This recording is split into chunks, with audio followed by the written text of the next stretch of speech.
What's the matter? You said you needed help. Help is here. Sorry I'm late. I headed out as soon as Janet called me to let me know you guys actually showed up. You see, I had given you girls the benefit of the doubt. I really didn't think you were stupid enough to fall for my wife's idiot trap, but here we are. Apparently, I owe her an apology.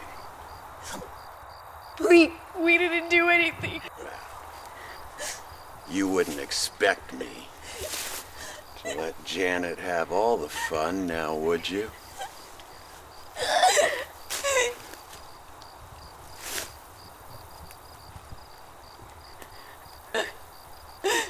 You tell me why.